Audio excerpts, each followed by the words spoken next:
지혜서 중에서 우리가 이제 욥기, 잠언, 전도서를 이제 공부하게 되겠는데요.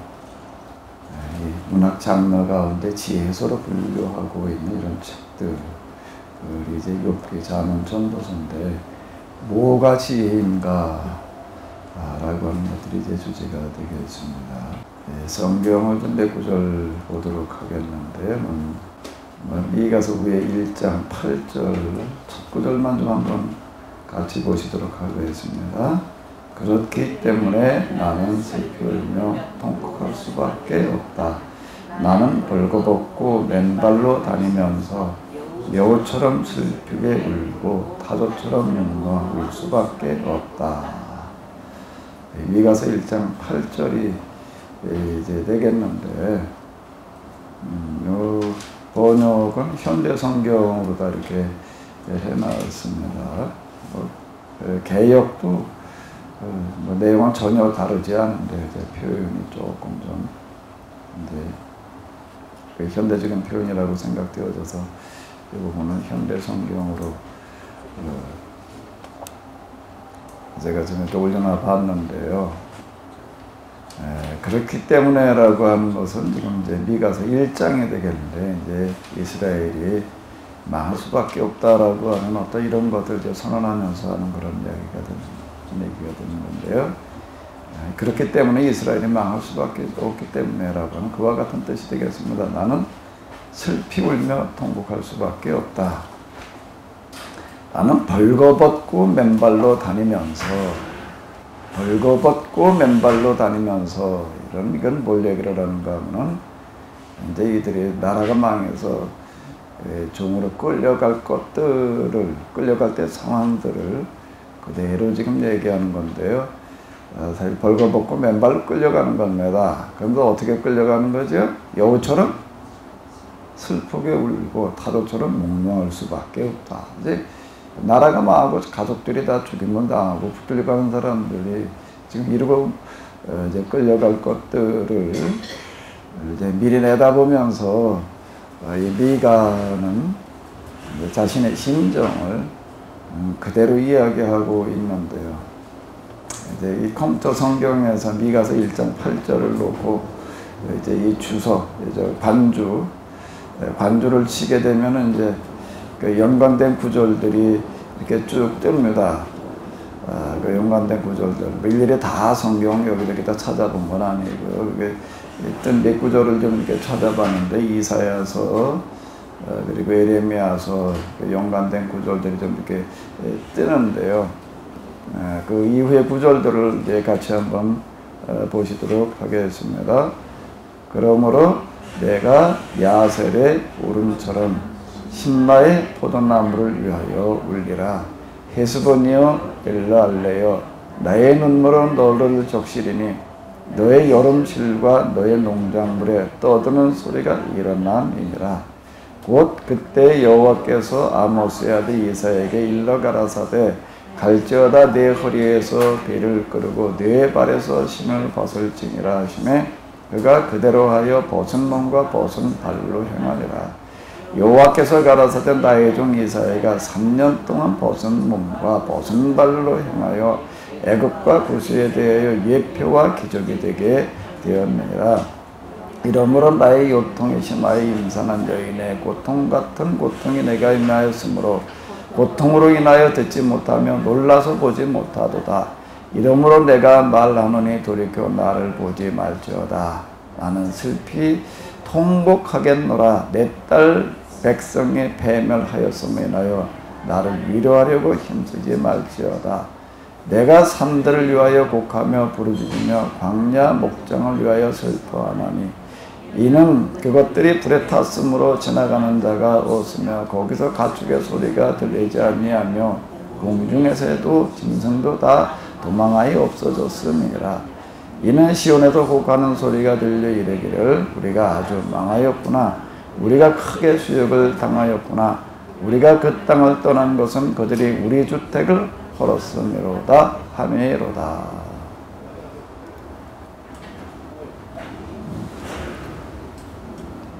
예레미야서 9장 1절을 또 한번 우리 같이 읽어 주시기 바랍니다. 어찌하면 내 머리는 물이 되고 내 눈물은 눈물 근원이 되고 그렇게 되면 살육당한 딸 내 백성을 위하여 주야로 보급하리로다. 이것도 또 이제 그 9장 1절 예레미야서가 되겠는데요. 그리고 이제 이 관주를 찾아보게 되면 이제 여러 구절들이 뜹니다. 시편, 또 이사야, 예레미야, 에스겔 이런 구절들이 뜨는데요. 우리 같이 한번 읽어보시도록 하겠습니다. 사람들이 종일나더러 하는 말이 내 하나님이 어디 있느냐 하니 내 눈물의 주야로 내 음식이 되었도다. 저희가 주의 법을 지키지 아니하므로 내 눈물의 시냇물같이 흐르나이다. 내가 야셀의 울음처럼 신마의 포도나무를 위하여 울려라. 내 눈물로 너를 적시리니 너의 여름실과 너의 농작물에 떠드는 소리가 일어나며 내가 말하노니 돌이켜 나를 보지 말지어다. 나는 슬피 통곡하겠노라. 성에 패말하였음에 인하여 나를 위로하려고 힘쓰지 말지니라. 슬프고 아프다. 내 마음이 답답하여 잠잠할 수 없으니 이는 나의 심령 내가 나팔 소리와 전쟁의 경보를 들으며 딸 내 백성의 굵은 배를 부르고 제에서 굴며 같이 슬퍼하며 통곡하리로다.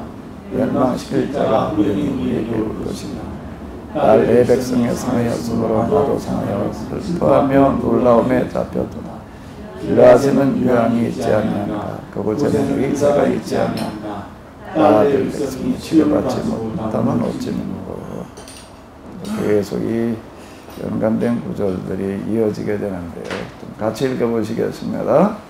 너희가 이를 듣지 아니하면 나의 심령이 너희 고망을 인하여 은근히 곡할 것이며 여호와의 약속이라 사로잡힘을 위하여 눈물을 흘려 통곡하리라. 너는 이 말로 그들에게 이르라. 내 눈이 밤낮으로 끊기지 아니하고 눈물을 흘리니 이는 천여딸의 백성이 큰 파멸 중한 창상을 인하여 망하리라. 내 눈이 눈물에 상하여 내 창자가 끊으며 내 간이 땅에 쏟아졌으니 이는 천연의 백성이 패망하여 어린 자녀와 젖먹는 아이들이 성읍 길거리에 혼미하니로다. 저희 마음이 주를 향하여 부르짖기를 처녀 시온의 성과가 너는 밤낮으로 눈물을 강처럼 흘릴지어다. 스스로 쉬지 말고 내 눈동자로 쉬게 하지 말지어다. 밤 저녁에 일어나 부르짖을지어다. 내 마음을 주의 얼굴 앞에 물쏟듯 할지어다. 각 길거리에서 주의 홍미한 내 어린 자녀의 생명을 위하여 주를 향하여 손을 들지어다 하였도다. 천여의 백성의 파멸을 인하여 내 눈에 눈물이 시내처럼 흐르도다. 내 눈에 흐르는 눈물이 그치지 아니하고 쉬지 아니하며 인자야 너는 단시화되 허리가 끊어지듯 그들의 목전에서 슬피 단식하라. 그들이 내게 묻기를 내가 어찌하여 단식하느냐 하거든 대답하기를 소문을 인함이라. 재앙이 오나니 각 마음이 녹으며 모든 손이 약하여지며 각 영이 쇠하며 모든 무릎이 물과 같이 약하리니 보라 재앙이 오나니 성령 이루리라. 나 주 여호와의 말이라 하라. 우리가 지금 몇 구절 이렇게 찾아 읽었는데요. 신학교 다닐 때 이렇게 보게 되면 이제 마지막 졸업할 때쯤 돼가지고 실천 신학 과목 가운데 이제 이 설교학 뭐 이런 과목들이 이제 있습니다. 설교화 그 책들 나오는 것들 보게 되면 어떤 설교를 어떻게 될 거냐에 대해서 뭐 이런저런 것들을 얘기를 하고 있는데 설교학 교재로 얘기를 할 것 같으면 구약의 예언서를 말해야 될 것 같아요. 구약의 예언서야말로 그 시대에 하나님의 설교자들의 설교인데 자, 이 설교는 도대체 어떤 설교인가?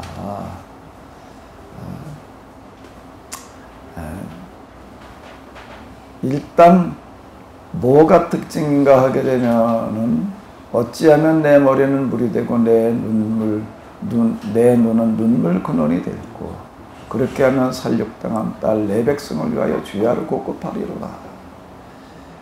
또 우리가 앞에서 봤던 미가서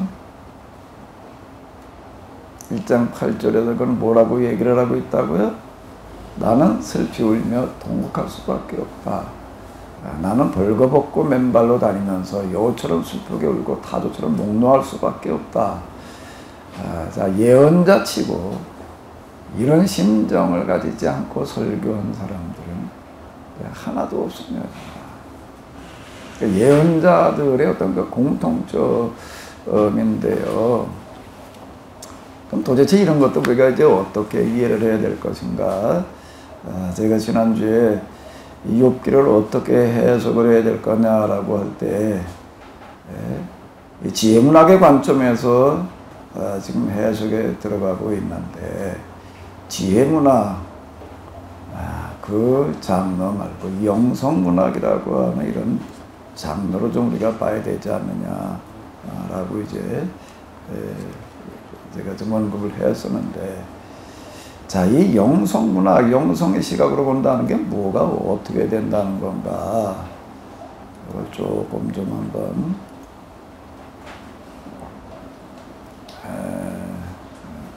다시 한번 생각을 해보도록 하겠습니다. 제목이 진정한 신비, 진정한 체험. 우리가 이제 하나님 체험, 또 이 신비체험 이런 것들을 얘기들을 많이 합니다. 근데 뭐가 진정한 하나님 체험이고 진짜 신비인가?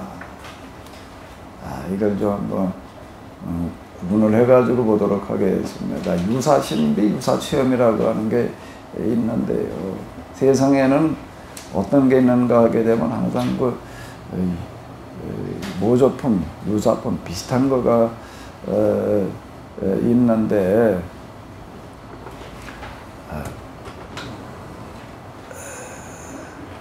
아주 흡사한 것들이 그 식물들 가운데도 보게 되면 있습니다. 아주 비슷한 것들이 꼭 있어가지고 특히 독초 같은 거는 정말 위험한데요. 자, 이 체험에도 그렇습니다. 자, 이 유사신비의 가장 두드러진 특징은 어떤 것들인가 하게 되면 뭘 추구하는 건가 하게 되면은 여기는 한번 좀 읽어보실까요? 초월, 초탈, 해탈에 관심을 가진 건데요. 이건 뭔가 하면 세속의 욕심, 염려로부터 벗어나는 겁니다. 그래서 세상에 그 어떤 풍파라든지 어떤 이런 것들 미동치 않는 어떤 이런 모습들 보여주는 어떤 그런 이제 고성들 이런 데서 우리가 이제 수도성들에서 이런 것들을 이제 이렇게 보게 되는데, 또 유사신비 현상이라고 하는 게 있다라고 하는 겁니다. 엑스타시, 또 초능력, 여러 가지 어떤 그 신비한 능력을 행하는 거, 그 다음에 또 예언을 비롯해 가지고서요 앞니를 내다보는 어떤 이런 것들, 또 이 몸이 공중으로 떠오르는 어떤 그런 것들이 있습니다. 뭐 방언, 예언, 뭐 흔히 성경에도 이제 그런 어떤 것들이 많이 이제 있는데, 이런 어떤 영적인 현상들, 이 도에 집중하는 사람들에게 나타나는 어떤 이런 현상들인데요. 이런 것들을 보면서 야, 정말 신비한 어떤 체험이다, 이게 신비라고 이렇게 생각을 하게 됩니다. 또 유사신비도 깨달음이라는 게 있어요. 세속적인 지혜, 지식, 어떤 이런 것들에 대해서 그런 것들에 대해서 그렇게 전문적으로 공부한 것들이 없음에도 불구하고 깨닫고 또 말하는 어떤 그런 경우들이 있고, 그 다음에 또 이제 사물과의 대화라고 하는 어떤 이런 현상들을 이제 보게 되는데, 우리가 프란시스라고 하는 사람의 그 일화에 이렇게 보게 되면은 나무와 대화를 했다, 이제 돌과 대화를 했다, 뭐 그다음에 태양, 뭐 늑대와의 어떤 그런 교감 뭐 이런 것들이 이제 많이 나와 있는데, 사실 이 비슷한 어떤 그런 예들은 우리가 영적인 일에 치중하는 사람들한테서 많은 사례들을 우리가 이제 접하게 됩니다. 그 다음에 이제 초인적인 고난을 감내해내는 어떤 이런 것들, 고행, 금욕을 일삼고, 그 다음에 성은, 우리가 이제 앞에서 얘기한 프란시스에 보게 되면은 그가 정말 말년에 간절히 소원했던 게 뭔가 예수님의 십자가를 한번 좀 직접 경험해 보는 거예요. 그랬더니 그 몸에 이제 이 손에 십자가의 어떤 그런 고통이 주어졌고, 또 그게 흔적으로 실제로 남아 있었다라고 하는 어떤 그런 이야기를 이제 듣게 됩니다. 그리고 지금 우리가 이렇게 사순절을 보내고 있는데, 이제 고난절 주간이 되게 되면은 그 가톨릭 교회 같은 데서 이렇게 보면은 그 십자가를 실제 메고 가고 그 못 박는 그 비슷한 어떤 그런 것들을 재현하는 것들을 이제 보게 됩니다. 예수님께서 실제 메고 가셨던 그 십자가와 비슷한 그 무게를 이제 실제 메고 가고 십자가에 매달리는 어떤 이런 것들을 통해 가지고서 이제 십자가를 체험하게 하는 어떤 이런 거. 그리고 이제 전에 우리 그 패션 오브 크라이스트라고 하는 그 영화에서도 보게 되면은 그 십자가를 진다라고 하는 게 얼마나 고통스러운 것인지, 이런 것들을 얘기하는 것들을 이렇게 볼 수가 있는데, 십자가에 못 박히기 이전에 그 패션 오브 크라이스트에 보게 되는 그 채찍이라고 하는 거, 로마인의 채찍이라고 하는 게 얼마나 정말 끔찍한 것인지, 이런 것들을 이제 쭉 얘기를 하고 있습니다. 우리가 이제 지금 사순절 그리고 고난 주간이 가까이 오고 있는데, 이제 예수님의 고난에 대해서 우리가 생각을 할 때 뭔가 하면 십자가를 지고 가시는 것과 그 매달리시는 그 고통, 그 육체적인 고통, 이제 이런 것들에 대해서 우리가 많이 생각을 하게 되고 또 묵상을 하게 되고 이제 그러는데요. 자, 이런 것들과 조금 이제 대비되는 어떤 이런 부분을 좀 하나 얘기를 해보려고 합니다. 과연 우리가 여기서 정말로 체험해야 될 것들이, 정말로 경험해야 될 신비들이 어떤 것일까?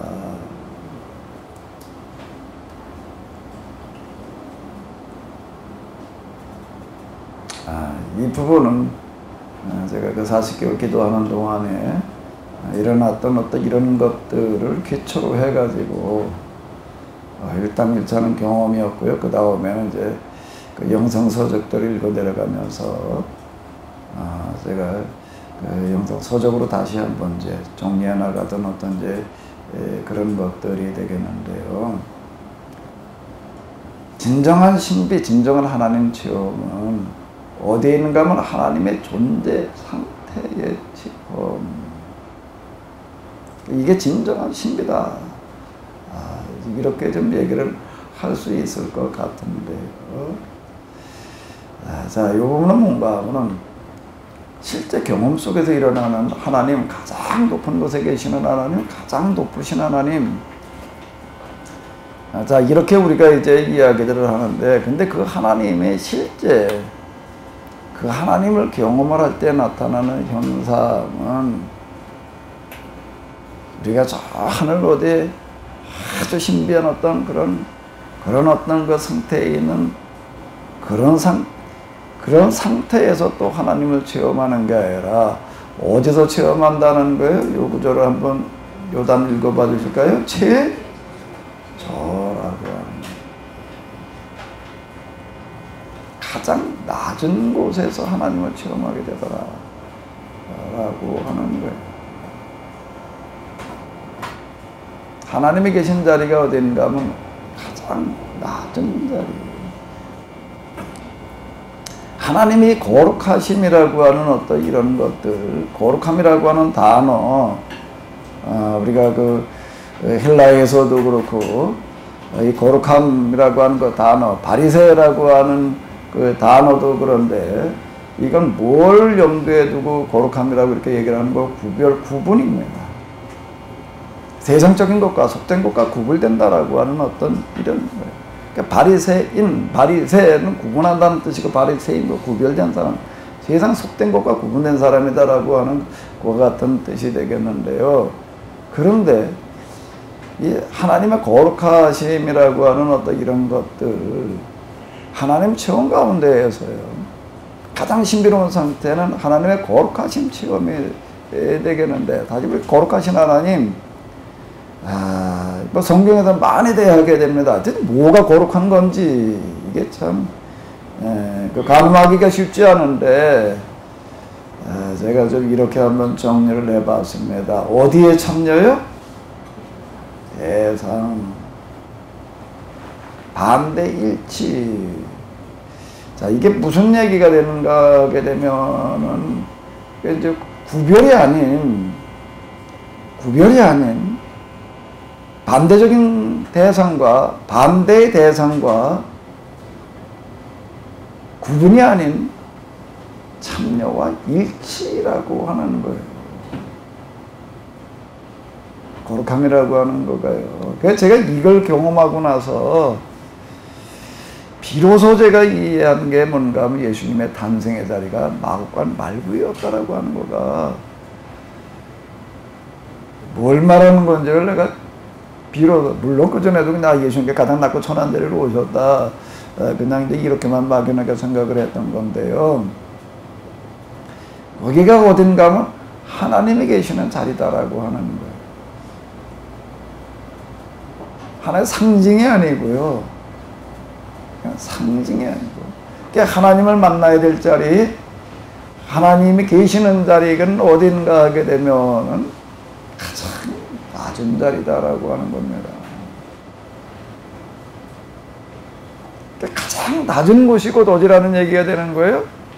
가장 높은 곳이더라. 제가 이 경험 때문에 제가 이 직선적인 사고에서 이제 이 곡선적인 사고로 이제 전환되어지는 어떤 이제 그런 것들을 경험을 하게 됐는데,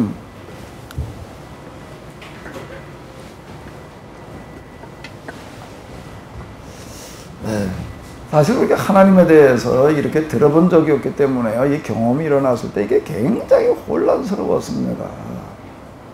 과연 내가 참 하나님을 경험하고 있는 건가? 이게 지금 마귀에게 지금 잘못 끌려가고 있는 게 아닐까라고 하는 그런 생각이 참 많이 들었습니다. 그리고 이걸 어디 가도 확인해 볼 방법이 없어요. 하나님께서 말씀하시는 어떤 그런 음성이라고 하는 게 있긴 있는데요. 내가 40개월 기도하는 기간, 그리고 그 이후 지금까지 하나님의 음성이 직접 전달되어지는 어떤 이런 것들은 극히 드뭅니다. 느리는 어떤 그런 게 아니에요. 제가 이제 지난주에도 잠깐 어떤 그런 상태에서 하나님과 직접 교감이 일어나는 상태가 있더라. 그게 이제 한 10일 남도 이렇게 지속되어졌다. 이렇게 얘기를 하는데, 그 교감이라고 하는 어떤 이런 것들이 하나님의 어떤 그런 뜻이 이렇게 직접 전달되고 음성으로 이렇게 다가오는 어떤 그런 경우가 있기는 있는데요. 제가 그동안 어떤 이런 과정을 겪으면서 하나님의 음성이 직접 저에게 이렇게 와닿는 어떤 이런 거는 두세 번이죠.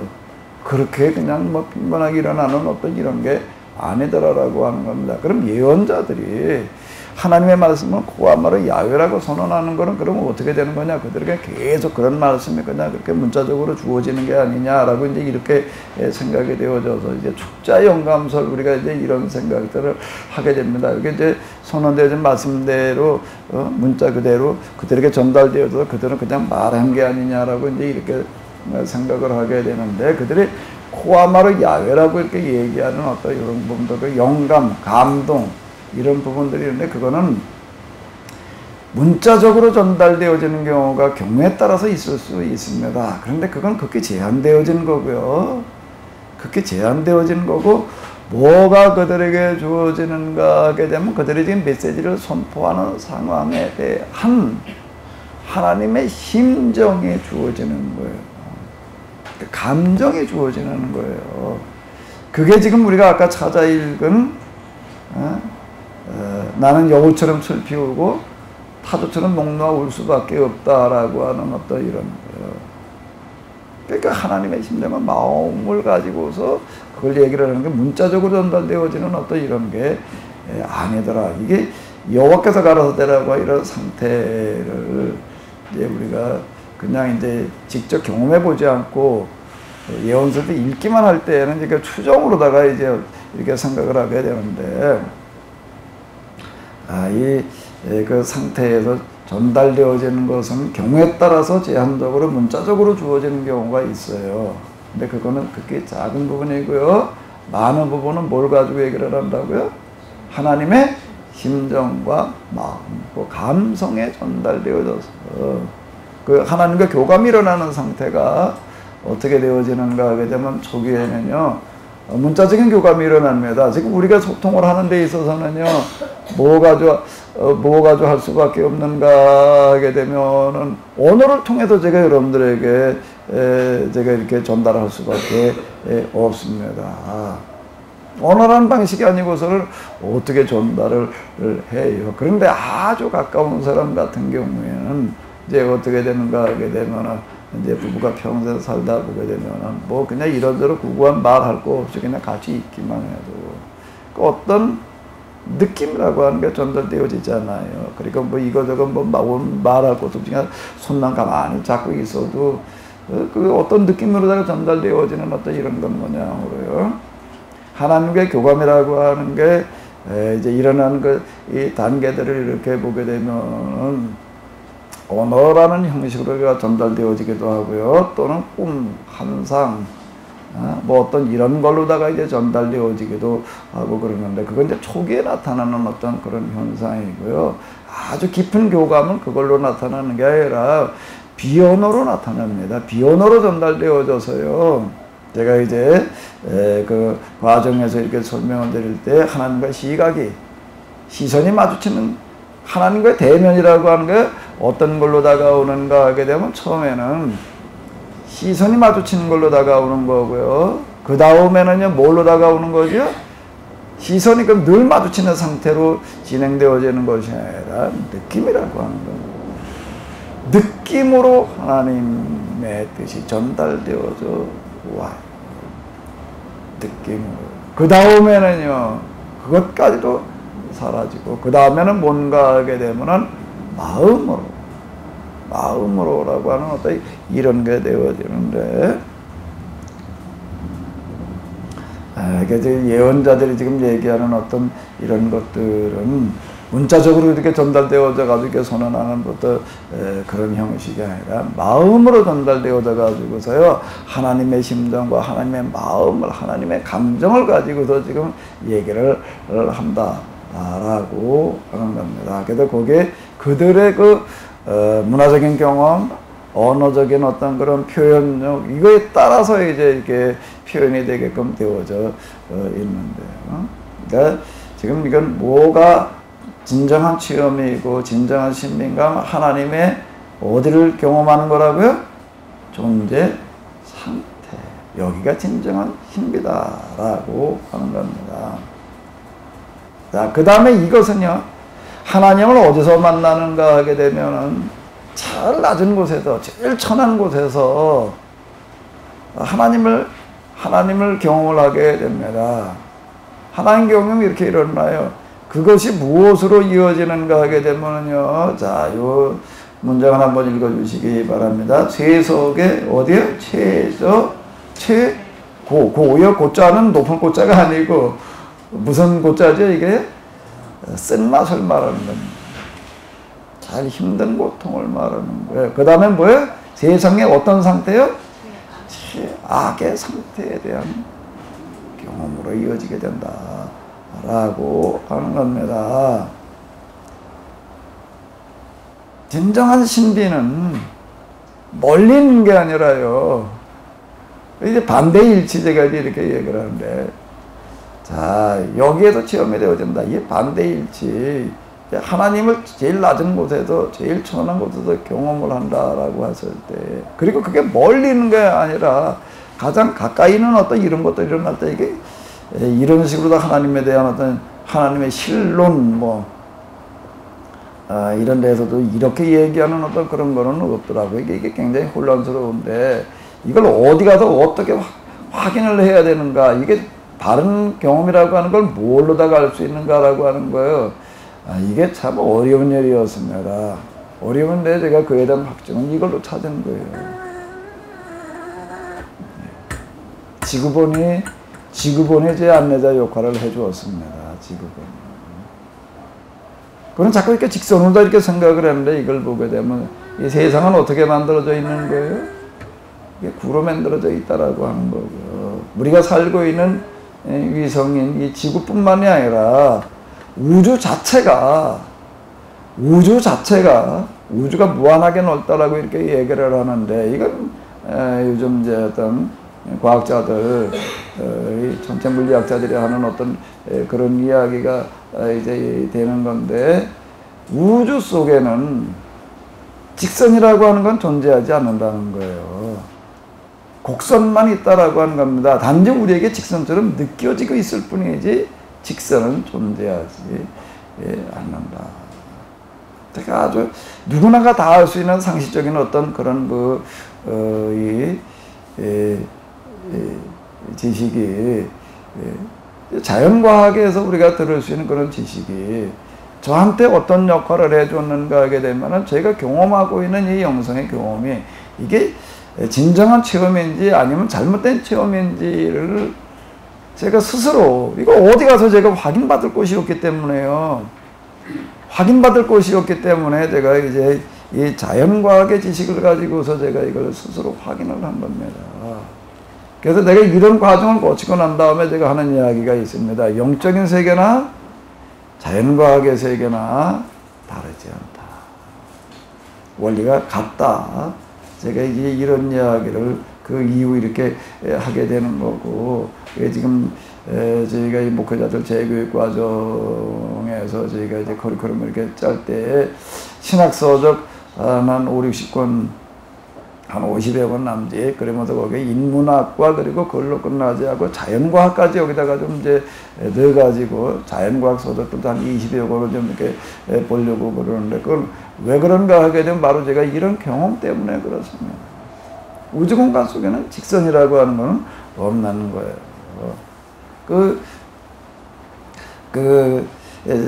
이제 누구나 다 뭐 요즘에는 이미 다 상식화되어져 있는 어떤 그런 것들 가운데 하나가 뭔가 하게 되면은 삼각형의 내각의 합이 우리는 180도라고 알고 있습니다.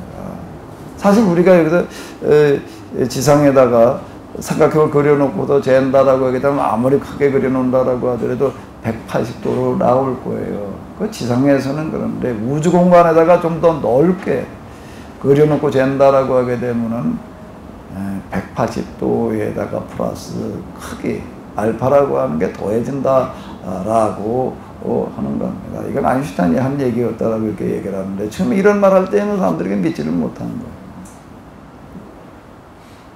어떻게 직선이라고 하는 게 없이 다 곡선만 있을 수 있느냐, 이걸 입증할 방법이 없는 거예요. 아인슈타인 생전에는 그걸 증명을 못했는데 죽은 다음에 증명이 됐다라고 하는 거예요. 뭘로 증명을 했다고요? 우주 공간에다가 뭘 띄워놓고요? 인공위성을 띄워놓고, 인공위성 3대를 띄워놓고, 각각 다른 거리에 있는 인공위성 3대를 띄워놓고 이걸 재보니까 정말 180도에서 더 벌어지더라. 그러니까 이거는 과학자들이 이미 얘기하고 있는 건데, 무한대라고 하는 것은 뭘 얘기하는 건가 하면 직선과 곡선이 만나는 자리다라고 얘기를 하는 거예요. 즉 무슨 얘기가 되는가 하면 직선이 곧 뭐가 된다는 얘기가 되는 거죠. 곡선이고, 곡선이 뭐가 된다는 얘기가 되는 거예요. 직선이다. 이게 반대일치라고 하는 어떤 이런 부분들이 참 놀라운 신비인데요. 그래서 저는 이렇게 얘기하고 싶습니다. 진정한 신비, 진정한 하나님 체험은 어디에 있는가 하면 반대일치에 있다. 그러니까 죽고자 하는 자는 살 것이요 살고자 하는 자는 죽으리라는 이런 이야기들. 너희가 길을 갈 때 무슨 길로 가라는 거예요? 좁은 길로 가라. 좁은 길은 어디에 이르고요? 넓은 길에 이르고. 넓은 길로 들어가게 되면 어디에 이르게 되고요? 좁은 길로 이르게 되고. 그러니까 성경에서 얘기되고 있는 어떤 이런 것들 가운데에서는요, 반대 일치를 얘기하는, 즉 곡선적인 표현을 하고 있는 어떤 이런 구절들이 너무나도 많다라고 하는 겁니다. 그런데 이거는 그냥 하나의 어떤 언어적인 표현으로 끝나는 게 아니고, 하는 수사법이 아니라 뭔가 하게 되면 하나님의 존재의 양식이다라고 하는 거예요. 여러분들이. 자, 그래서 이 하나님 체험은 어디에 들어있는가 하게 되면 이런 반대 일치 가운데에서 영적으로만 일어나야 될 것이 아니라, 기도의 경험 속에서 일어나야 될 것이 아니라 어디서요? 실제 삶 속에서 뭐가 경험되어지는 거라고요? 제일 낮고 제일 힘들고 최악의 상태를 통해서 뭘 경험하는가 하면 여기서 곧 하나님을 경험하고 하나님을 만난다라고 하는 겁니다. 진정한 신비는 여기에 들어있다라고 하는 거예요. 자, 이 세상 속에서 왜 제일 고통스러운 과정을 통해 가지고 하나님을 경험해야 되느냐? 하나님의 마음이 어디 들어있기 때문에요? 바로 여기에 들어있기 때문에. 그러니까 여기서 비로소 이해될 수 있는 거가 뭔가, 왜 이스라엘 사람들이 애굽에 내려가서 그 400년 그런 종살이를 해야 됐는지, 왜 아브라함을 갈대아 우르에서 떠나게 하셔서, 왜 가나안 중에서도 제일 남단에 해당되어지는 어디요? 브엘세바로 보내게 하시는지. 그 브엘세바에서도 또 더 내려가야 되는 거예요. 거기가 어디예요? 애굽으로 내려가는 거예요. 애굽으로 내려간다는 건 뭘 말하는 거예요? 가정이 다 붕괴되는 걸 말하는 겁니다.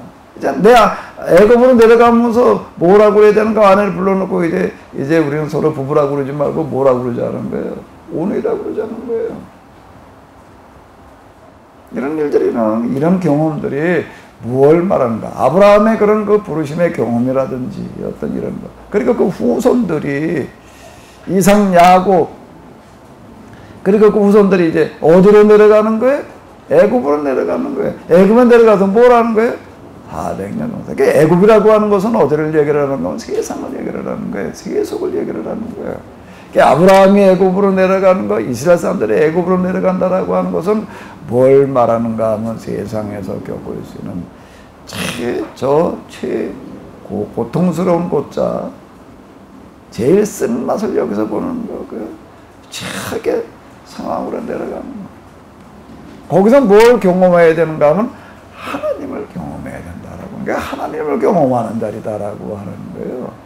사실 우리가 영성 수련이라고 하는 거 우리가 이렇게 놓고 본다라고 하게 되면은요, 영성 수련은 애들 자리는 어딘가? 우리가 살아가는 세상 속이에요. 그 세속 수련이라고 이렇게 얘기를 할 수가 있는데, 이게 유사신비, 유사체험은 이건 수도적인 어떤 그런 걸로 다 이렇게 갈 때 꼭 이쪽으로 다 이렇게 들어가게 됩니다. 그리고 이게 맞는 것처럼 이렇게 느껴져요. 이게 진정한 영적인 체험이고 신비 체험처럼 이렇게 느껴지게 되는데, 그런데 실제 하나님 앞에 우리가 맞닥뜨려졌을 때는 전혀 아니더라. 이런 과정을 겪으면서 참 그동안 그냥 듣기만 했던 것들이 많이 다시금 좀 실감나게 이제 다가왔던 게 뭔가 하게 되면, 우리가 하나님 나라에 가게 되면은 우리가 생각하던 것과는 어떻다는 거예요? 제일 너무나 다르더라. 그게 뭔가 우리가 하나님 나라에 갔을 때 놀라게 될 첫 번째라는 겁니다. 어떤 사람이 그 말을 했는지는 알려지지 않고 있는데, 또 어떤 근거를 가지고 그런 얘기했는지 좀 궁금한데요. 제가 경험을 통해서 확인하는 어떤 이런 게, 내가 생각했던 것보다 너무나 다른 거예요. 자, 여기에서 뭐가 주어지는가 하게 되면은, 여기서 뭐가 주어지는 거예요? 하나님의 심정, 입장, 가슴이 주어진다라고 하는 어떤 이런 건데, 하나님의 마음, 심장, 입장, 가슴에 체험되신다라면 그 다음에 뭘로 이어지는가 하면은 맨 밑에 줄 한번 읽어주시기 바랍니다. 하나는 뭐요? 눈물, 그 다음에 뭐요? 통고, 한시, 오열, 절규, 호소, 이걸로 이어지게 된다라고 하는 겁니다.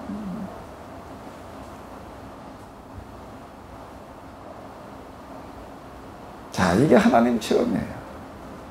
이게 진정한 신비 체험이에요.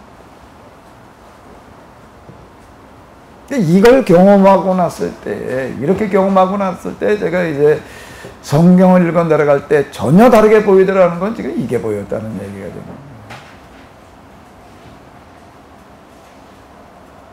애굽의 종살이 400년, 광야 생활이라든지 어떤 이런 것들, 그리고 예언서, 특히 이제 그 예언서를 읽어 내려갈 때 신비하게 다가오는 부분들이 뭔가 하게 되면은 예언서의 기록들이 문자로 다가오지 않고 가슴으로 다가오는 거예요. 이걸 경험하고 났을 때요. 뭐 율법서의 많은 부분들도 물론 그렇지요. 그래서 제가 합의로 하나님, 합의로이신 하나님 제가 이제 얘기를 하게 되고 거기에 한 구절들이 나 외에 다른 신들을 내게 있게 말지니라라고 하는 어떤 이런 말씀, 우상을 만들지 말라는 그런 말씀, 내 이름을 망령 때 일컫지 말라라고 하는 이런 말씀들이, 안식일을 기억하여 거룩하게 지키라는 이런 말씀들이요. 전혀 다르게 다가오는. 그냥 하나님을 그냥 특별하게 구별해서 섬기라는 어떤 이런 거에서요. 전혀 반대로 다가오는 거예요. 반대일치라고 하는 거예요. 하나님께서는 누구와 일치를 시키시는가 하게 되면 정반대의 대상과 자신을 일치시킨다는 거예요. 그러니까 예수님 말씀 가운데서 이렇게 보게 되면 이런 게 있습니다. 세상에서 가장 작은 자, 즉 예수님께서 그 소자라고 이렇게 이제 그 소자, 이게 그 최저를 얘기를 하는 거예요. 최소를 얘기를 하는 거예요. 그저 하나에게 한 것이 곧 나에게 한 것이고, 그에게 하지 않은 것이 곧 나에게 하지 않은 거다. 자, 이렇게 얘기하시는 거예요. 그 대상일치라고 하는 이런 부분들이 이제 우리가 여기서 발견되어지는데, 그래서 이 예언서를 읽어 내려가면서 문자로 다가오지 않냐고 가슴으로 다가왔다라고 할 때 그 가슴은 바로 이걸 얘기를 하는 겁니다.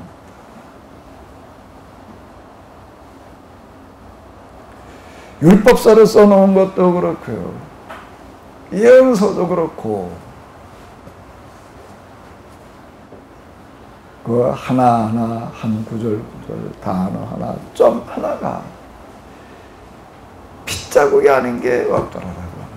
이건 피눈물이에요. 눈물도 그냥 눈물이 아니에요. 피눈물.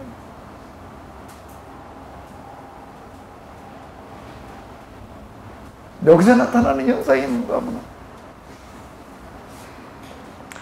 성경은 눈물이 아니고서는 읽어내려갈 수 없는 거죠. 책이더라.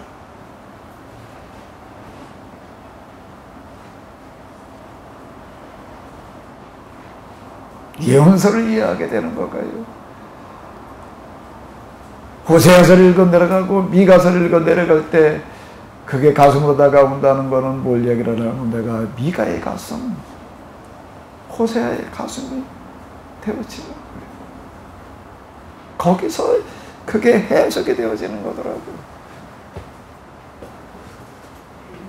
이 해석은 이성의 해석이 아닌 감성의 해석입니다.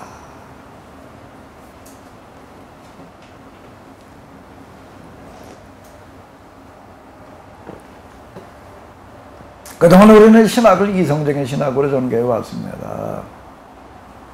우리 기독교 역사를 보게 되면 헬라 철학이라고는 이성의 산물이거든요. 그걸 기초로 해가지고서 교리를 만들고 신학을 전개를 해 나갔습니다.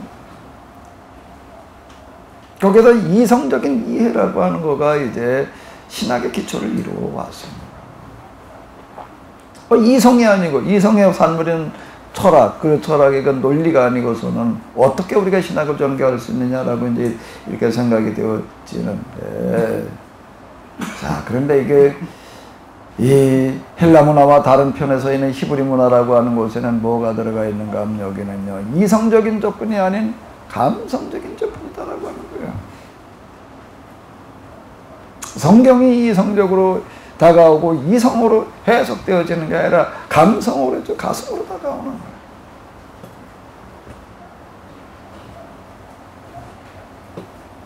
하나님 그분이 이성적으로 이해가 되어지는 게 아니라요, 하나님 체험의 길로 갔을 때 이성적인 이해는 나중 얘기고요, 뭘로 다가오는가 하면 감성으로 다가와요.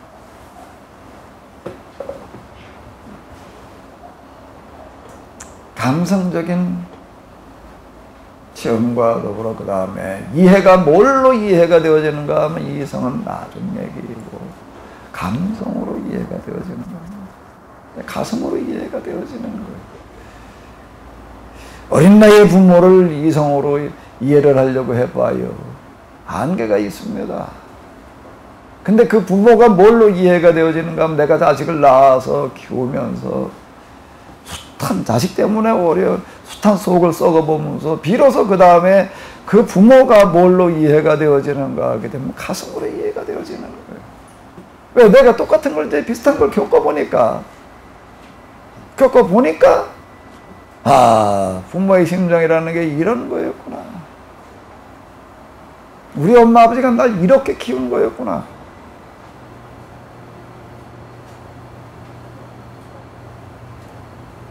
이걸 경험하고 난 다음에는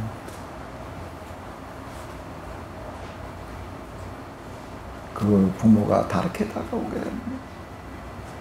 뭘로요? 가슴으로, 눈물로 다가오는 거예요.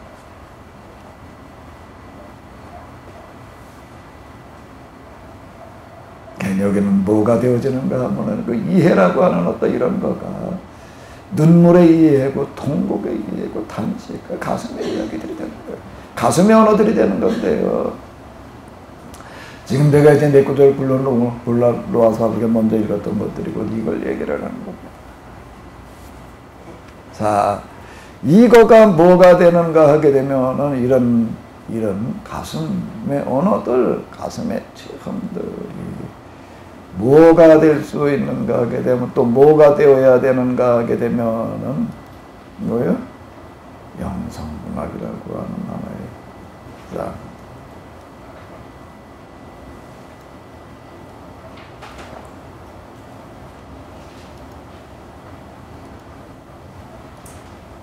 영성문학, 영성으로 해석을 한다라고 하는 건데 우리가 이성으로 해석해 보자는 게 아니라 가슴으로 해석을 해보는 거예요.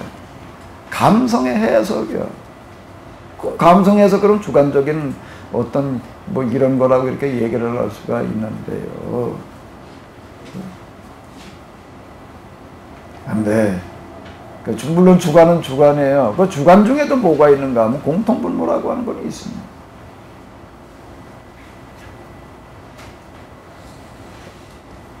혹독한 시어머니 밑에서 시집살이 한 사람들끼리 모이게 되면 서로 통하는 게 있는 거예요. 뭘로 통하는 거죠? 감성으로. 무슨 감성이요? 공통의 감성이라고 하는 게 있는 겁니다.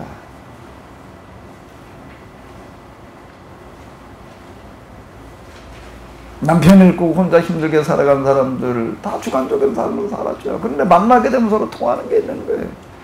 뭐예요? 공통의 부분이라고 하는 게 있는 거예요. 그건 주관적이면서 동시에 그 주관이 공통을 이루는 객관이 여기에 들어있다라고 하는 겁니다. 즉 객관적인 주관. 언어가 좀 이게 모순처럼 느껴질 수가 있는데 모순이 아니고 역설이죠. 그러니까 역설이에요. 주관 속에 뭐가 들어가 있는가 하면 객관이 들어있다는 거예요. 이 객관적인 주관이 되겠는데 자 이걸로 해석을 해나가는 거예요. 지혜문학이라고 이렇게 접근에 들어갈 때는 이성, 합리적인 사고로 접근에 들어가기 때문에 한계를 가집니다. 욥기 같은 경우는 해석하기가 참 어려워져요. 해석이 어렵다라고 이렇게 잘 얘기를 하고 있습니다. 헬라 문화의 기초를 둔 이성적인 신앙, 이성적인 접근에서는 어려운 얘기가 되는 겁니다. 여기 지금 욥의 친구들과 욥이 지금 그 대화 과정에 이제 우리가 지난번에 이렇게 본 것처럼 그 대화 과정이 욥기의 이제 70%예요. 친구의 대화가 이제 70%가 되고 70%에서 나타나는 그런 괴리감이라고 하는 것은 뭔가 하게 되면 한쪽에서는 이성적인 접근을 하는 거예요. 논리적인 접근을 하는 겁니다. 합리적인 접근을 하는 거예요. 그게 누군가 하게 되면 제 친구들이에요. 욥은 거기에 대해서 계속 탄식으로 다 접근해 들어가는 건 뭘 말하는 거죠? 가슴의 언어를 말하는 거예요. 감성의 언어예요.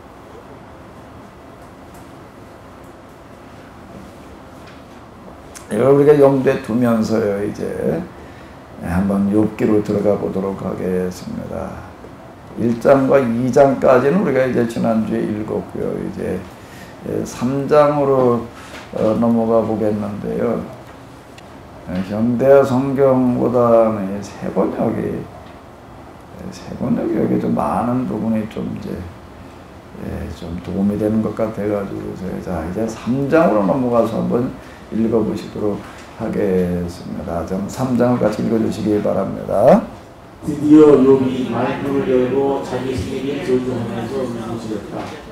내가 태어나던 날이 차라리 사라져버렸더라면 남자아이를 되었다고 좋아하던 그 밤도 망해버렸더라면 그 날이 어둠에 덮여서 높은 곳에 계신 하나님께서도 그날을 기억하지 못하셨더라면 아예 그날이 밝지도 않았더라면 어둠과 사망의 그늘이 그날을 제 것이라 하여 검은 구름이 그날을 덮었더라면 낮을 어둠으로 덮어서 그날을 공포 속에서 몰아넣었더라면 그 밤도 흑암에 사로잡혔더라면 그 밤이 아예 날수와 달수에도 되지 않았더라면 그 밤이 아무도 인지하지 못하는 밤이었더라면 아무도 기쁨의 소리를 낼 수 없는 밤이었더라면 주문을 외워서 바다를 조리하는 자들이 이월에 안도 길들일 수 있는 마리를 가진 자들이 그날을 저주하였더라면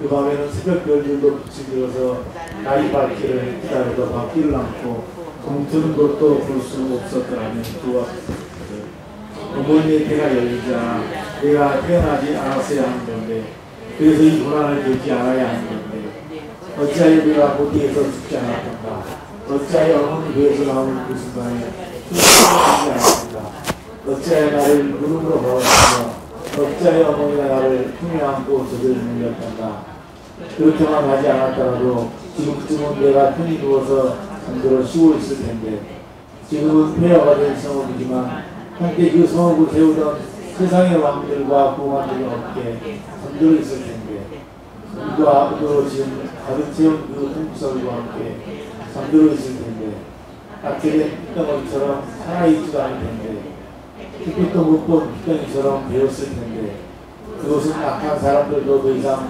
혈안을 끌지 못하고 삶에 지친 사람들도 쉴 수 있는 곳인데 그것은 갇힌 사람들도 함께 평화를 누리고 노예를 부리는 감독관의 소리도 들리지 않는 곳인데 그것은 낮은 자와 높은 자의 구별이 없고 종까지도 주인에게서 자유를 얻는 곳인데 어찌하여 하나님은 고난당하는 자들을 태어나게 하셔서 빛을 보게 하시고 그렇게 스리슨 인생을 살아가는 자들에게 생명을 주시는가. 어떤 사람들은 죽기를 기다려도 죽음이 찾아와주지 않는다. 그들은 보물을 찾기보다 죽기를 더 바라다가 무덤이라도 찾으면 기뻐서 쫄줄 모르는데 어찌하여 하나님은 길이 그 사람을 붙잡아 놓으시고 사방으로 귀 들면 나오십니다. 밥을 앞에 놓고서도 나오는 한식이요 쉬는 소리 그치 자리였다.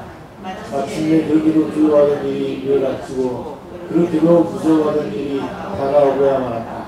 내게는 평화도 없고 안정도 없고 안심마저도 사라지고 두려움만 끝없이 밀어온다. 예.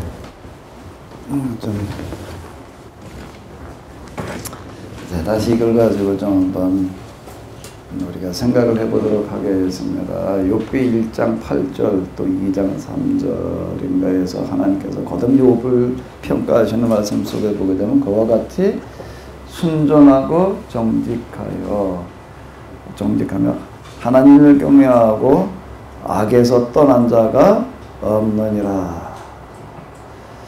순전하고 정직하고 하나님을 경외하고 악에서 떠난다는 게 도대체 뭘 한다는 건가? 막연한 얘기가 되는 거예요.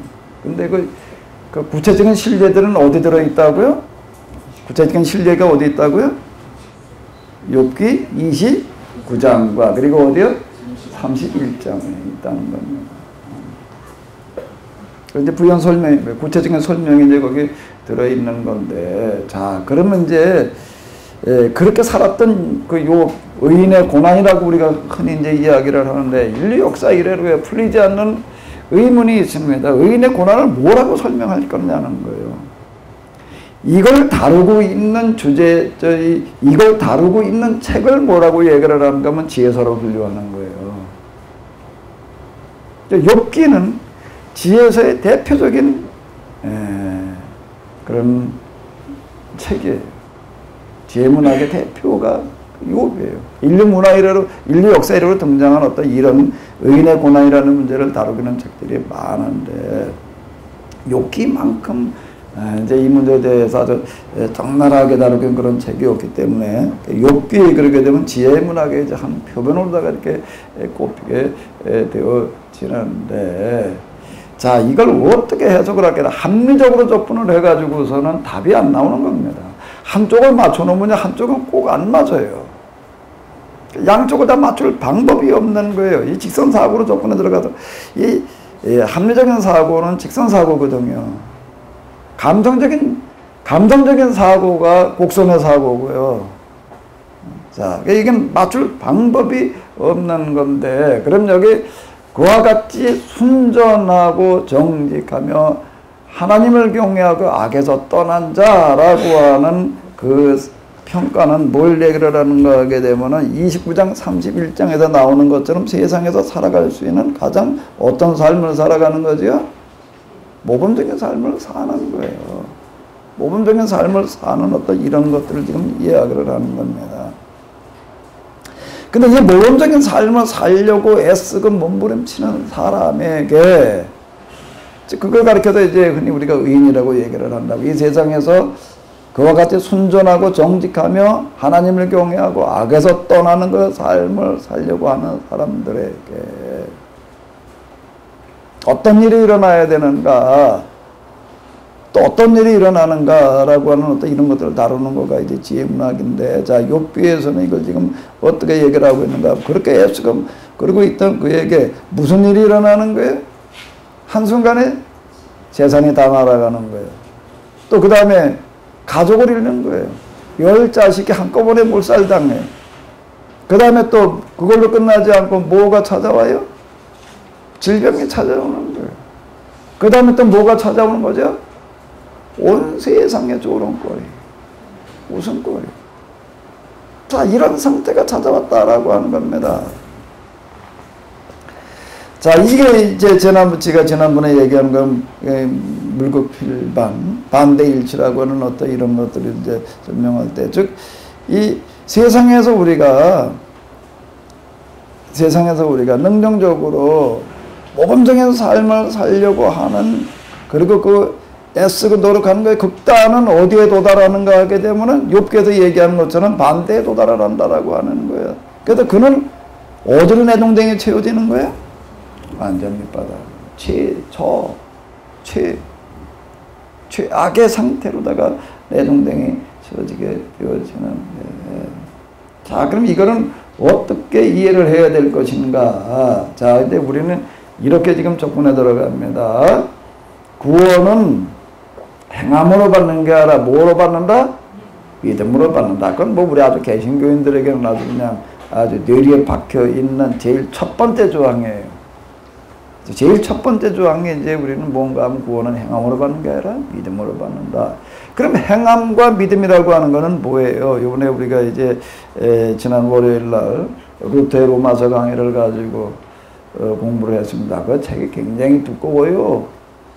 책값도 엄청 비싸요. 5만 원이야. 5만 원. 그 전주에는 신학대전이라는 걸 가지고 이렇게 했는데 그 책값이 얼마인가 하면 6만 9천 원이야.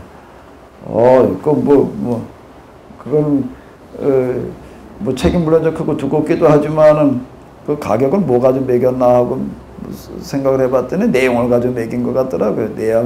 내용이 좀 뭐 값나갈 만하다라고 해서 아마 매기지 않았나 그런 생각이 이렇게 들던데. 그러니까 로마서 강의도 루터가 직접 거기서 얘기하는 어떤 이런 것들 가지고 우리가 뭐 이제 좀 보고 루터가 말했다는 거에 대해서 그냥 듣기만 맨날 하는데 루터가 쓴 글을 직접 우리가 한번 읽어보는 거예요. 이제 이 작업을 좀 이렇게 해봤는데, 자, 루터는 왜 그러면은 구원은 행함으로 받는 게 아니라 믿음으로 받는다라고 이렇게 얘기를 하는가라고 할 때, 루터는 이렇게 얘기를 하고 있습니다. 나는 20여 년간 모범적인 수도사였다라고 하는 거예요. 건성으로 하는 수도사가 아니었다는 겁니다. 20년을. 그는 수도사가 될 동기 자체가 뭐였는가 하게 되면 구원 문제였어요. 죽음에 대한 공포 때문에 죽음에 대한 공포에서 벗어나 보려고 그는 수도사가 됐습니다. 친구하고 같이 길을 가다가 갑자기 소나기가 쏟아져가지고 비를 피하려고 고무나무 밑에 가서 비를 피하려고 그러고 있었는데 해필 거기 벼락이 떨어져가지고 친구가 그 자리에서 죽었다고요. 그게 너무나도 충격적이어가지고 그가 본래 가려고 하던 그런 관리가 돼가지고도 뭐 출세해보겠다 그러고든 그런 생각을 다 버리고 수도원에 이제 들어갔다라고 이렇게 얘기를 하는데, 그런 동기를 가지고 그는 수도원에 들어갔기 때문에 이 죽음의 공포로부터 저 구원에 이르러보려고 그는 아주 무진내를 씁니다. 20년 동안 그는 젊은 나이에 정말 젊은 청춘을 다 보낸 거예요.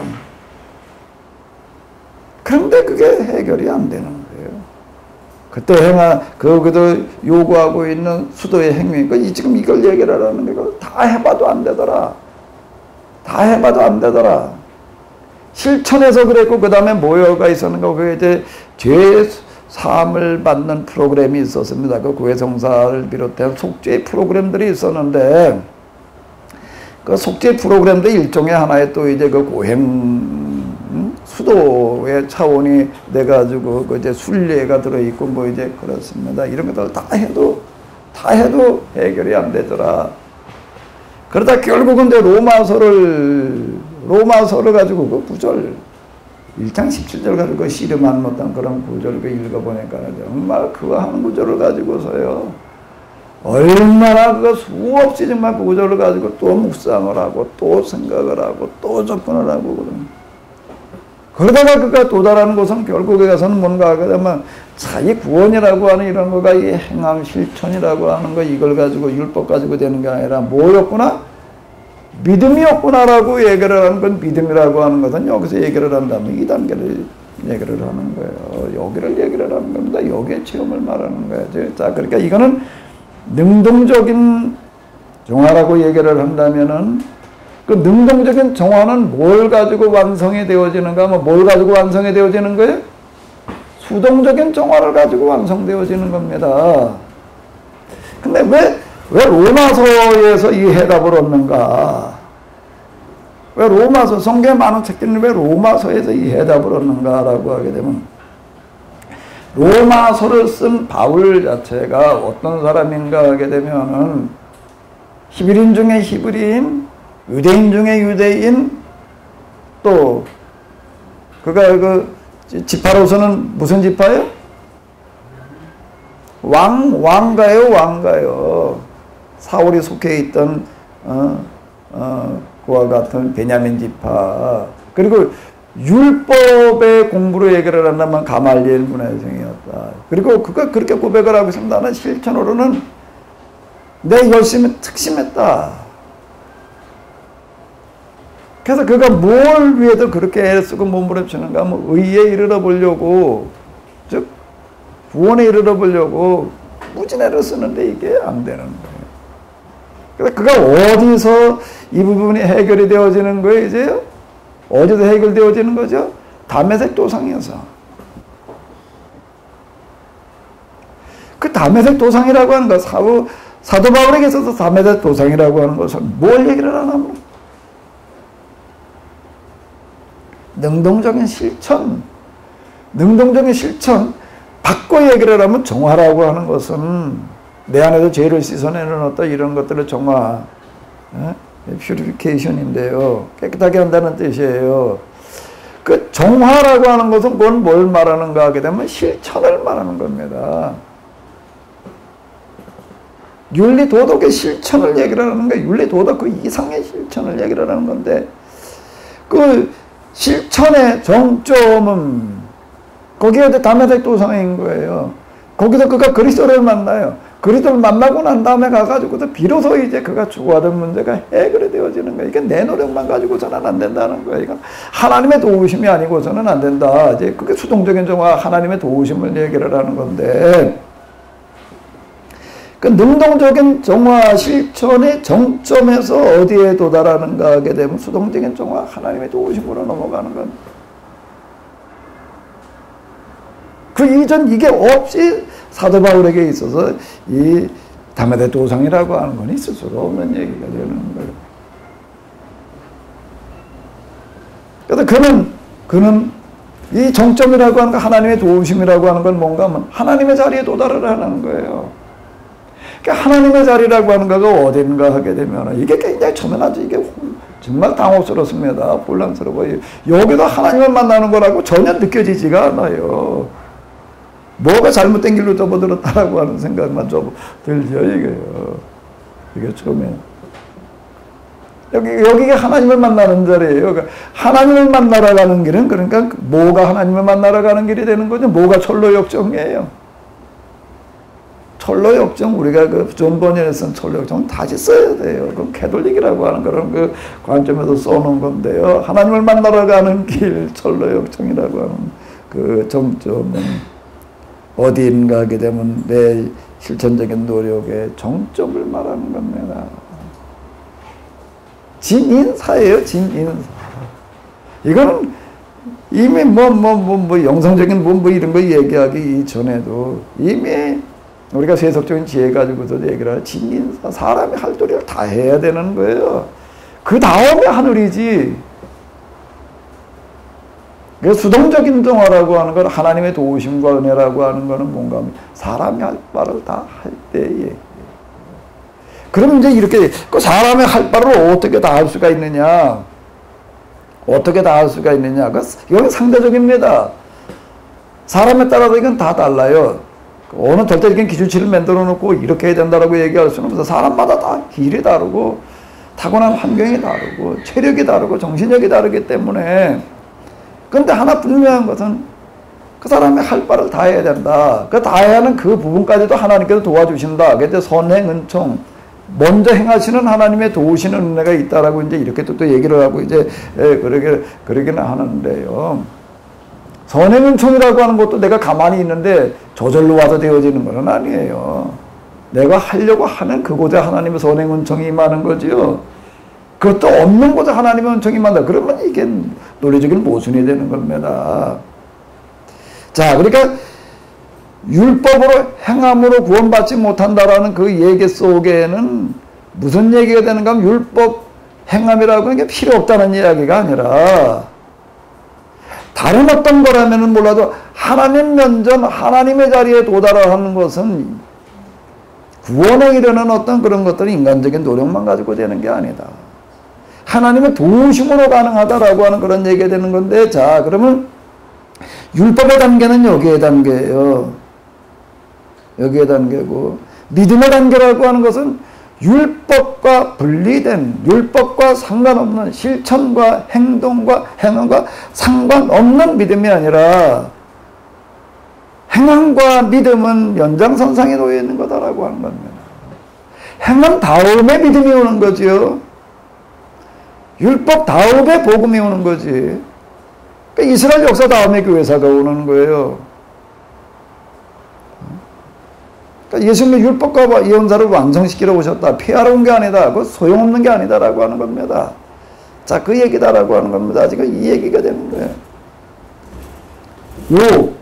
그와 같이 순전하고 정직하고 하나님을 경외하고 악에서 떠난 자가 없다. 그거는 뭔 얘기가 되는 거예요? 그 평가는 이제 어디에 도달하게 된다는 거죠? 여기에 도달하는 자가 없다는 겁니다. 거기에 도달한 결과가 뭐가 되는 거예요? 그게 도달한 결과가 뭐가 되는 거죠? 완전 밑바닥이 되는 겁니다. 그 완전 밑바닥은 어디예요? 뭐예요? 그래서 구체적으로 뭐예요? 그 제가 여기 세속적인, 현실적인 제일 밑바닥의 상태, 제일 고통스러운 상태, 그리고 또 뭐라고 최악의 상태, 그게 한순간에 재산이 다 날아가는 거고요. 가족이 한순간에 몰살을 당하는 거고, 또 몸에 병이 찾아오는 거고, 또 그 다음에 뭐고요? 온 세상의 조롱거리와 지탄, 대상이 되어져 버리는 어떤 이런, 자, 여기다라고 하는 거고. 우리는 하나님의 은혜, 하나님의 도우심, 하나님의 은총의 자리를 오해합니다. 오해해요. 특별한 어떤 상태라고 이렇게 생각을 합니다. 특별하긴 특별해요. 어떤 특별해요? 특별히 낮은 거예요. 특별히 어떤 거예요? 고통스러운 거예요. 특별히 어떤 거예요? 죄악의 상태인 거예요. 예수님께서 그 사역 가운데에서 왜 갈릴리, 그리고 갈릴리 중에서도 왜 그 병자들, 그분 주변에 몰려드는 사람들이 맨 그런 사람들인 거예요. 병자들, 불구자들, 그들을 향해서 뭐라고 얘기를 하시는가 하면, 그들을 향해서 선언하시는 얘기가 뭐지요? 하나님의 자녀라는 거예요. 하나님은 그들의 아빠라는 거예요. 우리나라 애들이 부르는 아빠라는 그 말하고 어감도 그렇고 의미도 너무나도 흡사한데, 왜 그들을 향해서 하나님의 자녀라고, 그들의 천사들이 매일같이 하나님을 뵙느니라고 왜 이렇게 표현을 하고 있는가?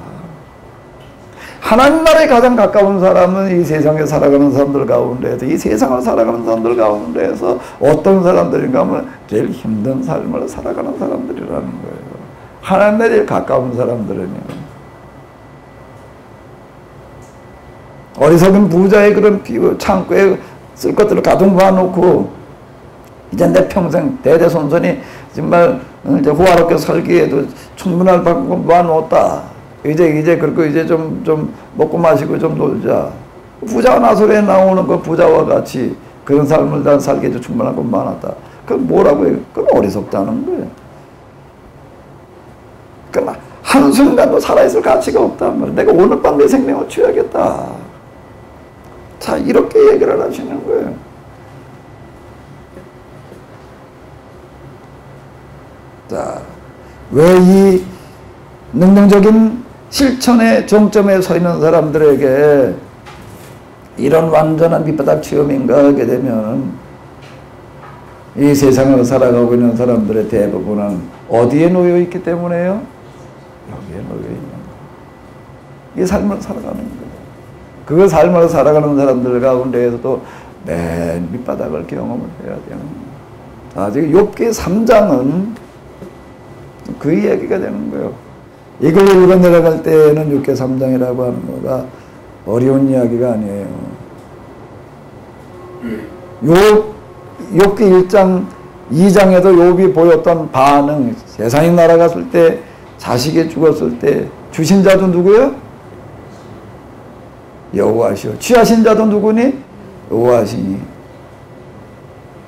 그분이 찬송을 받으실지니라. 2장 병 들었을 때에도 그가 또 그대의 말이 어리석은 여자의 하나와 같도다. 그리고 입술로 범죄하지 않았다. 그건 아직 여기 떨어지기 전이에요.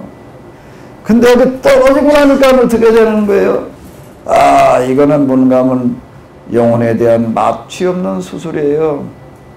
마취 없는 수술을 하는데 비명을 지르지 않을 사람은 없어요. 아주 초인적인 어떤 사람, 관원장은 독화살에 맞아가지고 뼈가 썩어 들어가는 거 수술을 하는데 붙들어 매고 놓고 하려고 그러니까는 맬 거 없다 그러고 무덤덤하게 그냥 장기도 때문에. 그런 사람이 어쩌다가 있을지는 모르지만, 그것도 그냥 여기 저 팔에다 갖다 화살 맞은 거 그거 고름 짜내는 정도니까 그렇지. 더 큰 수술을 한다라고 생각을 해봐봐요. 비명을 지르지 않을 수가 있겠는가? 몸부림치지 않을 수가 있겠는가?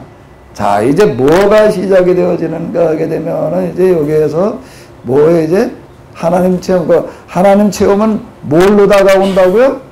뭘로 다가온다고요? 완전 밑바닥 체험. 여기서 이거는 무엇과 더불어 찾아오는가 하게 되면은 이건 당혹함입니다. 자, 이걸 보다가 이제 우리가 3장을 이제 이렇게 본다라고 하게 되면은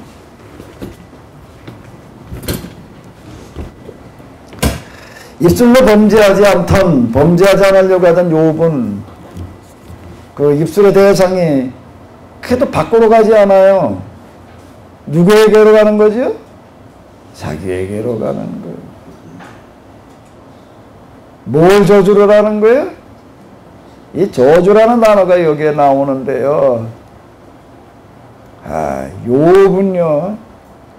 욥은 자기 생일을 저주했다라고 그런 내가 태어나던 날이 차라리 사라져 버렸더라면, 남자일을 배웠다가 좋아하던 그 밤도 망해버렸더라면, 그날이 높음에 덮여서 높은 곳에 계신 하나님께서도 그날을 기억하지 못하셨더라면, 아예 그날이 밝지도 않았더라면, 어떻게 욥의 1장과 2장에서 보이던 그런 반응과 전혀 다른 이런 반응을 보일 수가 있느냐.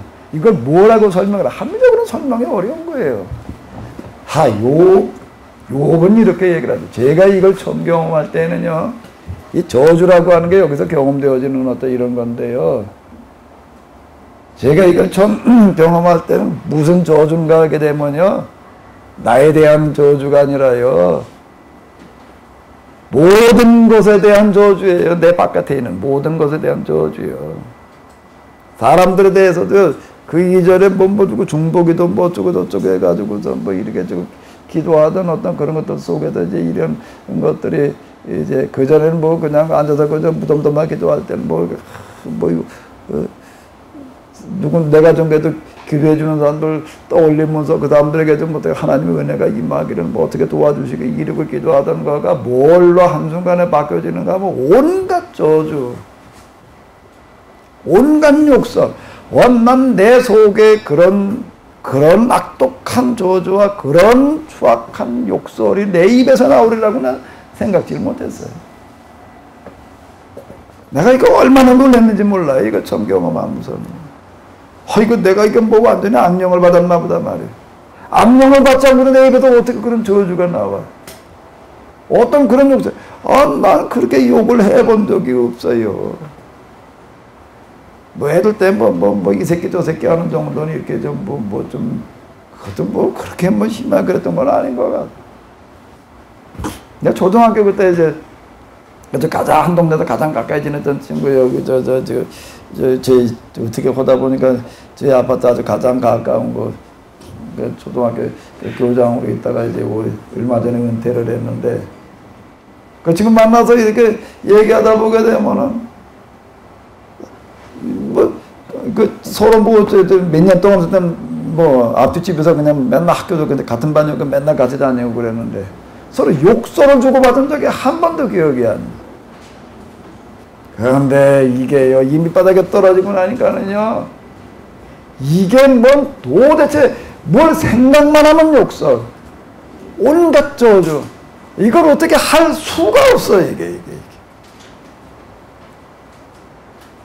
이게 성령을 받은 거예요, 악령을 받은 거예요? 뭐라고 이걸 설명을 해야 되나, 이걸. 아무리 뭘 어떻게 해보려고 해도 이게 안 되는 거예요, 이게요. 이 저주라는 이런 단어가요, 이게 아주 영성적인 단어입니다. 영성 체험의 단어예요, 이게요.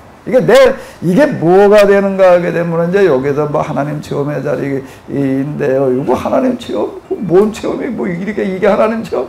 이게 성령이 임한 거예요, 악령이 임한 거예요? 성령이 임했다는 증거가 뭐예요? 뭘 가지고 그걸 성령께서 하시는 일이라고 얘기를 해야 되죠? 여기 하나님 체험이다라고, 이거 제가 지금 이제 정리해가지고서 이제 다 지나고 난 다음에 이제 놓고 보니까, 자, 그렇구나라고 제가 이렇게 그 당시는 이게 전혀 이걸 어떻게 정리하고 어떻게 받아들여야 될지 대책이 없는 어떤 이런 건데. 왜 이게 하나님 체험일 수 있죠? 이렇게 내 입에도 온갖 저주와 온갖 추악한 욕설이 나오는데 어떻게 해서 그럴 수 있을까요? 이게 왜 하나님 체험일까요? 예, 하나님 면전이 둘로 체험되어집니다. 하나님 여기에요. 제가 하나님 면전 이제 이 체험 사실 먼저 일어나는 건 여기로 일어났는데 이게 면전이라고 생각지를 못했어요. 그때 금방 얘기대로 온갖 저주 욕설만 튀어나오는데 그게 어떻게 하나님 면전이야 그게요. 내가 마귀의 영을 받았구나 말이야. 기도하다가 뭐가 잘못된다니 내가 지금 딱 그 짝이다 지금 그렇게 생각을 하고. 근데 이제 그 다음 뭐 제가 십자가에서 떨어지는 피 한 방울이 딱 여기 한 방 딱 떨어지면 내가 엎드려져서 뭐 죽은 자처럼 되어졌다가 깨어나가지고서 뭐 그 다음에 열흘 한 10여일 남짓 동안 정말 먹지도 자지도 않아도 뭐 무슨 어떤 특별한 무슨 상태가 되어져 있었다. 뭐 이 비슷한 어떤 이런 얘기들하고는 그 여기 이제 이런 게 그 다음에 이제 여기서 경험한 어떤 이런 하나님의 연전이에요. 여기서 경험한. 그러고 나서 이제 문 열고 나오는데 뭐 까치를 쳐다보니까 하늘 까치를 볼 수가 없더라. 그 다음에 뭔가 하게 되면은 이 풀잎사기를 쳐다보려고 그러니까 그걸 쳐다볼 수가 없더라. 내가 그만도 못하다는 생각 때문에 발을 딛고 나오려고 그러니까는 이걸 발을 디딜 수가 없더라. 흙먼지만도 못해서 뭐 이제 뭐 그러면서 이제 눈물이 시작되어지는 건데 이제 하나님 면전이 이렇게 다가오는 경우도 있습니다. 이 하나님 면전이에요. 여기. 그리고 이 하나님 면전은 뭘까요? 이게 여기 온갖 저주라고 하는 건 욕설은 이게 왜 그냥 우리가 나오는 어떤 그런 거 말고 여기도 이게 뭐 생각만 하면 그냥 막 쏟아져 나오는 어떤 그런 게 있습니다. 누구 떠올리기만 하면요 이게 어떻게 제어가 안 돼요. 이게 하나님 면전이라고 얘기를 할 수 있는 거는 뭐 때문일까요? 최악인데 그게 이게 왜 이게 최악이 뭘 말하는 거예요? 이게 내 모습인 거예요. 이게 내 모습이 왜 드러나는 거죠? 하나님이라고 하는 거울 앞에서 이게 드러나는 겁니다. 그러니까 그래서 이게 이제 하나님 면전이 되는 거예요. 하나님 면전이라는 건 이제 여러 가지가 물론 이제 이게 다가오는데 그 중에 하나가 뭔가 내 모습이 그대로 다 드러나는 겁니다. 여기서는요. 이게. 그래서 이걸 가지고 어떻게 하는 겁니까? 발버둥 치고 씨름을 하는 거예요. 이제. 이게 수동적인 정화라고 하는 것은 그 이전에 이거는 이제 여기에 도달하는 건 뭔가 하면 내가 능동적으로 할 수 있는 그건 윤리, 도덕, 강령, 기타 등등 우리가 뭐 나름대로 다 양심이라고 하는 어떤 그런 게 있잖아요. 이걸 가지고 이거 하려고 하는 노력을 다 해야 되는데 그 정점에 서 가지고도 일로 굴러 떠져 가지고도 이런 저주가 쏟아져 나오는 거가 하나님 면전이 이유는 여기에 있는 거예요. 이제 비로소 이제 나를 보는 거예요. 여기서는 아직 나를 몰라요. 여기 이렇게 할 때는 물론 나름대로 안다고 생각을 하기는 하지만은요. 나름대로 안다고 생각을 하지만 진짜 나를 아직 모르는 거예요. 진짜 내가 누군지를 모르는 거예요. 근데 여기에 가고 나니까는 이제 이게 내 모습이 이게 뭐 이거 숨길 방법이 없어요. 지금 여기 저주라는 단어가 이게 영성적인 아주 무리를 나타내는 실상이에요. 이거는요. 그래서 이게 하나님 면전입니다. 하나님이라는 그분 앞에 지금 딱 내 모습이 비추어지는 거예요. 이건 뭐 가지고 숨겨지고 가려질 수 있는 어떤 그런 게 여기는 아닌 거예요. 그러니까 하나님 면전이 여기인데 이 하나님 면전은 멀리 있지 않아요. 멀리 있지 않아요. 하나님 면전은요. 이 밑바닥에 떨어질 때 나름대로 다 경험하는 건데 근데 그게 뭔지를 모르는 거고 그때 이제 악에 받쳐서 그런 거고요. 이제 근데 여기에서 일어나는 것은 물론 우리가 이제 살면서 뭐 뚜껑이 열려가지고 나타나는 이런 것과는 전혀 다른 거예요. 양상은 전혀 다릅니다. 전혀 다른 건데 어쨌든 뭐가 드러나는가 하면 내 안에 들어있는 진면목이 그대로 드러나는 거예요. 그게 뭘로 나온다고요? 저주로 나와요. 여기 지금 이 욥은 자기 생애를 저주했다. 남을 향해서 뭐 하는 그런 거는 들어있지 않은 게 이건 정말 그러니까 하나님께서 이렇게 얘기하시는 거예요. 그와 같이 어떻게 하고요? 순전하고 그 다음에 뭐요? 정직하며 하나님을 경외하고 악에서 떠난 자가 없다라는 이야기가 이거는요 근데 요변에 가능할 수 있는 얘기죠. 아, 저는 아이고. 그렇게 욕을 해도 하나님을 만난다고요? 욕을 해도 만나는 게 아니라 그렇게 이게 뭔가 하면은요. 내가 내 자신을 보는 건 알겠는데 보는 건데 이제. 상황에서도 네. 하나님을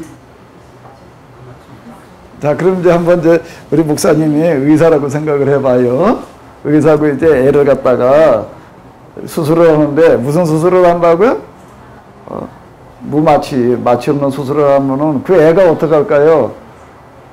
온갖 아우성을 치고 온갖 묶어놓지 않으면 안 되는 거지. 저 맹장 수술한다고 생각을 해보자고요. 그 애를. 그거 안 하면 죽으니까. 안 하면 죽으니까 얘를 맹장 수술을 하려니까 갖다 붙들어 매야지. 그리고 입에다 갖다 물려가지고서 그냥 이렇게 해야 된다고요. 그리고 이제 이걸 수술을 하려고 그러면은 그 애가 어떻게 하려고 그럴까? 온갖 빨아가지고 다 치고서 그냥 그 다음에 뭘 하려고 그럴까? 의사자령에서 뭐라고 그럴까? 그 애가 철없는 애가 뭐라고 그러겠어요? 아이고, 의사 선생님 고맙습니다. 그럴까? 온갖 욕설 다 나오는 거예요. 그러지 않겠어요? 그러면 그 의사가 이 자식이 말이야 내가 너 살려주려고 하는데 네가 나하고 욕설을 이게 그냥 확 그럴까? 그래 의사 자격이 없지요. 그렇게 되면은요. 의사 자격이 없지요. 그렇게 되면은요. 그런 얘기가 되는 겁니다. 여기 보게 되면 여기 하나님 향한 험담 많이 들어있어요. 그리고 곱상한 고운 말만 하고 있는 게 지금 아닌 거예요. 여기 쓰고 있는 용어로 이렇게 보게 되면 여호와 무슨 저 엘로힘 단어를 쓰지를 않아요. 그냥 이방인들보다 하나님 단어를 막 같이 쓰고 늘어놓고 있다고요. 이게요 지금요. 쌍소리 나오고 있는 거예요 지금요. 이 얘기는요. 왜 하나님 나라 갖다 이런 데다 그냥 내정들이 쳐가지고 이러고 나가는 어떤 이런 현상이 여기서 이제 나오는 건데 그에 비해서 이제 이 엘리바스 빌다 소바들의 완전 이제 도덕군자 같은 소리 나오고 있는 거예요. 이제 그 부분이 그냥 이건 아주 영적인 실제예요. 그러니까 여기가 좀 하나님 면전이다라고 하는 거예요. 근데 예수님께서 이제 거기 주변에 물려드는 그런 병자들, 불구자들, 이 사람들은 우리가 지금 생각하는 것처럼 너무 이상화시키면 안 돼. 병자, 불구자, 그 밑바닥 사는 사람들은요, 노가다판이라는 데를 한번 가봐봐요. 노가다판에 가보게 되면 그 시대에 그런 사람들을 얘기를 하는 건데 전 그 사람들하고 좀 있어봐가지고서 아는데요. 한 달 동안 죽어라 하고 이래가도 저 돈 몇 푼 받으면은요. 그때 12,000원이었어요. 그때 12,000원 그 적은 돈은 아니에요. 그러면 그날 어떻게 하는가 근데 월급 받았다고 그래가지고 와서 술도 사다가 한 잔 먹고 나가지고선 집에 안 가요. 밤새도록 뭐지? 도리지구 땡. 뭐 짓고 몇 끝 가지고 뭐 하는 거 나 거기 가서 그 천만데 밤새도록 그걸 서로 따먹으려고 그냥 눈에 불을 켜고요. 그냥 서로 그냥 목침이 날라다니고요. 나중에요. 그건 그 사람을 절대 이상화시켜가지고 볼 일이 아니에요. 이런 현장을 말하는 겁니다. 근데 예수님께서는 그런 사람들과 정반대편에 있는 서기관 바리새인들은 이런 거 아주 실상해. 이건 그대로예요. 그냥요. 근데 이들이 하나님 나라에 가깝다는 겁니다. 그건 아주 양면적인 표현일 때 가능한 얘기죠. 윤리 도덕으로 봐가지고서는 전혀 이게 앞뒤가 안 맞는 얘기가 돼버리는 거예요. 어떻게 이들이 하나님 나라에 갈까봐요. 그건 왜 그런가 하면 그 사람들뿐만이 아니라 모든 사람이 하나님이라는 거울 앞에 섰을 때에는 어떻다고요? 다 이래. 의인은 없나니 하나도 없다는 얘기가 그 얘기가 되는 거예요. 그 앞에 서봐봐. 여기 저주가 쏟아져 나오지 않을 방법이 없어요. 이게 이제 욥은 정말 대단한 거예요. 여기서 이 상황에 도달한 거는 제가 이제 지금 여기 이거를 그때는 그게 뭔지를 몰랐는데 이게 도달한 어떤 처음 이게 욕설과 저주가 쏟아져 나오던 어떤 이런 거는 제가 77년에 교회를 나가가지고 78년에 경험한 거였습니다. 그러니까 여기서 여길 가는 거가요. 그렇게 오래 걸려야 될 게 아닌 거예요. 그렇게 오래 걸려야 될 어떤 그런 게 아니에요. 그거 어떻게 해서 그때 그렇게 가능했느냐. 그때 내가 아주 계속 기도 제목이 뭐였는가 하면 마태복음 5장에 나오는 어떤 그 산상수훈이에요. 산상수훈대로 한번 내가 그걸 내 마음속에서 실천해 보려고 한 1년 한 반, 2년 가까이 동안 내가 아주 몸부림을 쳤어요. 그때 나타난 현상이었어요, 그게요. 근데 어느 날 기도하는데 그냥 온갖 욕설 저주가 막 드러나는 어떤 그런 거. 근데 어떻게 될지 몰라가지고 뭐 기도를 하려고만 하면은 그러는 거예요. 그리고 그 다음에 이제 악마가 와가지고도 온갖 부채질 다 하고 그래. 하다 종현질 방법이 없어가지고 포기해뒀었는데, 그리고 이제 그냥 묻어놨어요. 그냥 그렇게, 아유, 그 뭐가 뭔지 잘 모르겠다. 악령 체험했나, 성령 체험했나. 덮어놨던 거예요. 근데 내가 여기 와가지고 이제 93년도부터 다시 40개월 기도를 하다가 뭐 아까 금방 얘기한 대로 이제 뭔가 하게 되면 뭐 여기 정수에 피 한 방울 딱 떨어지는 경험을 통해 가지고서 하나님 면전, 어떤 하나님 면전, 여기 면전이었는데 맨날 그럴 줄 알았는데 뚜루루루 굴러가지고서 어느 날 그냥 밑바닥에 떨어졌는데 어딘가 하면 옛날에 묻어뒀던 거 그 자리인 거예요. 거기서부터 다시 출발을 하더라고요. 이렇게 아주 그냥 그러니까 뭐라고 설명이 안 되는 어떤 그런 것로부터 이제 오르락내리락 하는 이제 이런 것들이 시작이 되어졌는데, 그러니까 지금 여기에요. 3장, 여기 3장은 지금 이 부분을 얘기를 하는 거가 되는 거고, 이거에 대해서 그러면 이제 어떻게 해야 되느냐? 누구도 이걸 이해하는 사람이 없는 거예요. 엘리바스 빌다 소발과의 어떤, 엘리바스 빌다 소발은 이제 조금 이따 우리가 들어가 보겠죠. 그 이제 최고의 종교 지도자들, 교사들을 얘기를 하는 건데, 이제 이걸 어떻게 우리가 이제 처리하고 다가가야 될 것인가라고 하는 거가 사실 욥기입니다. 그러니까 욥기는 뭔가 하면 영성 문학이다. 정말 이거야말로 진짜 영성의 책이다라고 이렇게 얘기를 할 수가 있겠습니다. 예, 점심 드시고 와서 또 그 다음 좀 우리가 더 나가보도록 하겠습니다. 예, 오늘 시간 수고 많으셨습니다.